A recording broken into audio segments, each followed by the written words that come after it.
Alright, ladies and gentlemen, have my mic muted there for a second.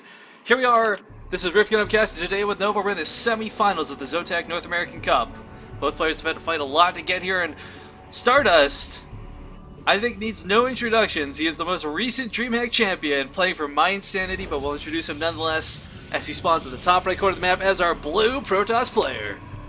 And his opponent in the bottom left, playing in red, it's going to be HTOMario playing for Team Love Your Girlfriend. And I feel terrible for giving him that awkward introduction. Mario playing ignorant, there's no way he doesn't know that. But one thing I'm a little curious here is we have seen Mario play a lot of TVP today. I think it's pretty safe to say we can guess what's going to come out of his forte, if you will. Stardust, though, I've seen him ladder a lot. Like, he's been streaming a ton since he won DreamHack. So he's got a lot of different builds up his sleeve, and I gotta tell you, Mario's a pretty impressive player, but Stardust is kind of that next caliber. I would definitely slate Mario to be the underdog in this series, but we've seen him play so strong today, I would not be shocked to see him take a game off Stardust. Yeah, it can be the style he plays is very frustrating to play against. But Well, we saw evidence of that last game. Well, yeah, well,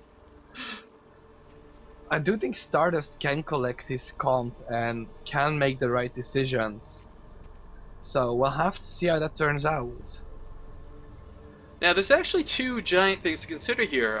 Mario, actually, I talk about being the underdog. He should. If Mario has not been living under a rock, he should have a good idea what Stardust is capable of.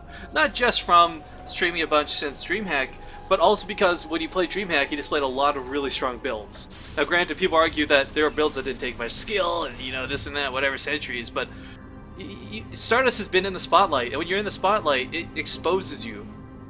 Yeah, but the thing is, as far as I know, Mario ladders most of the time if he's not busy with his family. He doesn't really watch all those tournaments all that much, so... Ooh, that could hurt him very much. Yeah. Especially when you're given, like, this... That's like someone telling, like, hey, Mario Max. Well, Mario should know, well, hey, Stardust likes to do this, likes to do that, and not knowing that knowledge beforehand, that's like not knowing Cross only spawns. Like, it's not game-ending, but it sucks. Oh, look what Stardust is doing with the probe. Is he gonna do something with this, like build a pylon? I think he's just waiting to scout again. A lot of Protoss players will use this to scout a second time. Because he went for the Nexus, I don't see him doing a pylon of proxy or anything cheesy. That's true. I actually didn't spot the Nexus, my bad for not checking the map, and here goes the probe. Oh, and the probe's definitely going to die to these Marines. Oh, no! The Rifkin curse strikes once more!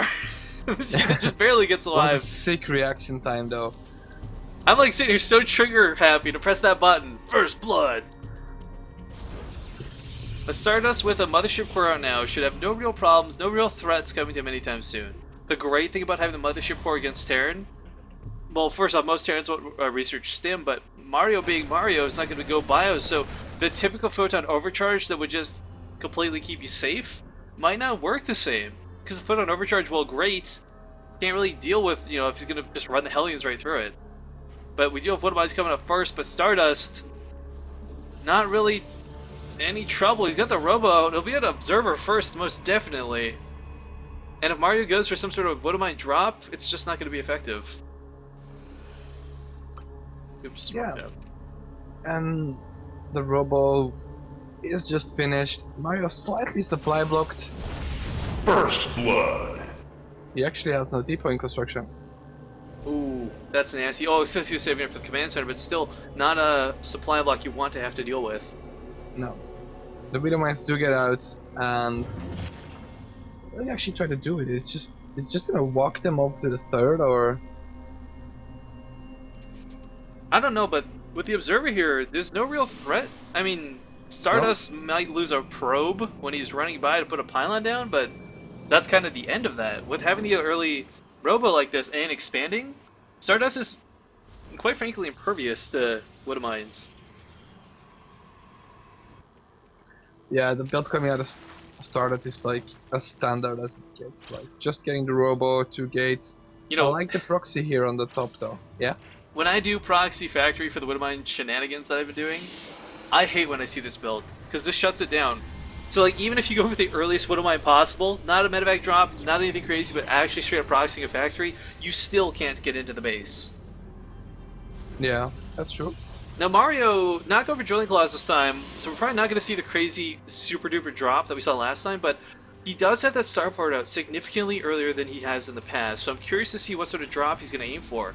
With a Tech Lab coming down, is this just going to be an early Raven for detection? Will he go for a Banshee? I mean, he's not really got the gas to sustain either effectively. I mean, he could make a Banshee, but if he pairs it with Cloak, that's going to be a huge waste. So I almost feel like this has to be a Raven.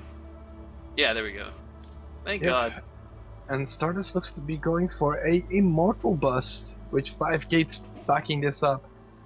And that looks to be like a solid push. Mario only has 1 tank, second one about to pop out, but he knows something's up though. Making a second bunker. You know, if he can get the Widow Mines to hit the Immortals somehow, it's going to be nearly impossible with the Observer there, but if he could take this fight. But because the Immortals are going to be in the back, the siege tanks are just going to tickle their hardened shields. Now Stardust throwing down that pylon. This is so frustrating as a Terran player when you can see it and you're like, what can I do about it? The answer is nothing. 3 Widow Mines bunched up here. He's kind of relying on the bunkers to die and fall back, I guess. The Raven coming out is a huge deal, because not only can Point Defense Drone nullify the Stalker damage, as we've seen in the past. Also snipe the Observer. Well, that and the Seeker Missile strips the Immortals of their shields. So there's a lot of really good uses to having this Raven on the field. And in a worst case panic scenario, if he throws down the auto turrets, of course they do screw with the AI, we all know that, all that good stuff. Okay, what about the third actually did pick off a probe, going to try and put down that Nexus.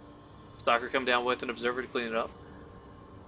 But the soft contain from Stardust, I really like this because he can pull back at any time. He's just ensuring that Mario sits on 2 bases. But the counter argument to this is the fact that Mario doesn't mind sitting on 2 bases. He did lose the Stalker third. And the probe. That's splash damage, man. But uh-oh, here comes the Warp Prism with 2 Immortals loaded up. Mario cannot reposition to defend this. Oh. Focusing down the Tech on the Lab. Observer. Oh wow, it actually gets it, but that's not the problem. Look at the Immortals going to town here in the base. Of course, 2-shotting the workers, warping in some Zealots on top of this. And of course, the Raven is pretty much useless at this point. It can't really drop or do anything. Zealots fighting in a beautiful choke location. And the Immortals still unanswered. Zealots though, but the Immortals are doing a great job. Yeah, 13 workers picked off. He's going to lift off these Immortals and get out of here scot-free because there's no anti-air, but he's got to watch out for these Widow Mines if they can burrow. They don't have the Tunneling Claws though, it's a little bit difficult. One burrows, but goes off on the Zealot, not the Immortals. Yeah, but there's 1 Zealot in the mineral line. 10 kills? This is ridiculous. 23 workers killed. Stardust has done way too much damage with Immortal drops, but gonna pick off the Armory. This is so critical not to lose this Armory, but he's going to lose it. And Stardust with some insane micro will get out of this with those Immortals alive. And I gotta tell you, he's gonna keep going, yeah. Nah, the Viking is gonna chase this away, but damage has been done. A lot of damage has been done. Look at the resources lost. Look at the workers killed. Mario to 25 workers. He is less than half of his opponent. Mules are good, but they are not that good. Yeah, and meanwhile, for Stardust, 3rd base finishing. Look at the map spread. It's like he's playing Zerg with the Overlords, but instead there's pylons. Yeah, the final spread is just amazing. It's really good, really well. You know, I'm looking at the kills on these Immortals, 9 and 7 apiece. They sniped off so much there. Like, the first on the Tech Lab was great, that's whatever. Getting a couple SUVs is cool, but when they got the Armory, that sealed the deal.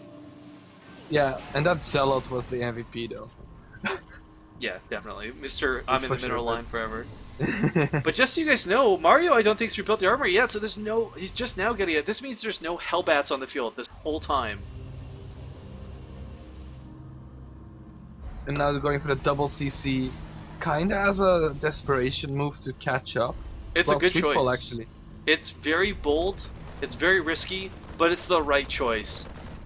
Yeah, if Stardust stays passive, this might be his ticket back in the game, but Yeah, that's only an if. Well, that's the rule of StarCraft, right? Like, the longer you let your opponent sit, the better chance they have to win. So, It kind of goes both ways, though. Mario, of course, not being able to harass. He's not able to drop Hellbats like he wants to. He's not able to just get across the field. It kind of sucks.